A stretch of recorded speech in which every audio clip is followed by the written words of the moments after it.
Due diligence is the act of corroborating the possession of various material assets the seller of a CPA claims to have. It is a necessary component of buying and selling and is usually carried out in regards to specific information that the buyer gives to the seller. Here are the steps that all buyers and sellers need to know and follow to make sure that their personal information remains private, risks are diminished, and the whole process is properly orchestrated. Sign an NDA beforehand. The best way to secure maximum value for yourself is by ensuring that a non-disclosure agreement is signed. This should be the first thing you do when dealing with buyers. A well-written NDA will completely prohibit a buyer from sharing any sensitive information relating to your sale with either the general public or the industry at large. It will also prevent them from reaching out to your customers and staff too. You are exposed to great risk if you don't have an NDA. Furnish the comprehensive summary of financial information. After an NDA has been signed, redacted versions of financial information will then be provided to the buyers.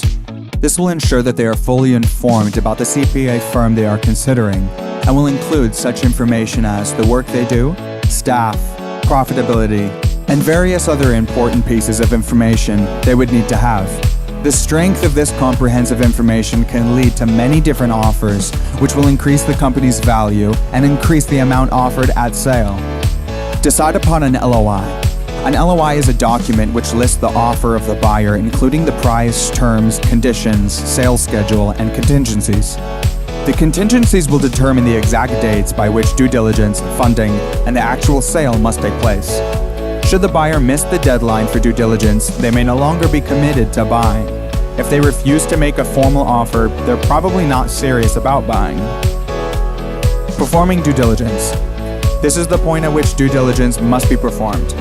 The buyer needs to get all of the pertinent information pertaining to the CPA within 2 or possibly 3 meetings. This is also where the seller can properly examine the buyer by looking at their qualifications, credit history, managerial approach, and more. Set a rational timetable for this process with specific times and dates for various milestones. Should the buyer try to force a drop in the sale price or postpone this process with no good reason, then they might be having second thoughts. Ensure you have a skilled sales team. It is highly unlikely that you have the time, skills, or experience to orchestrate this process on your own. And that's why you need a highly skilled sales team working on your behalf. They will know all the legal loopholes that could put you at risk, as well as certain industry best practice techniques that will put you in the best possible position to receive maximum equity from the sale of your CPA.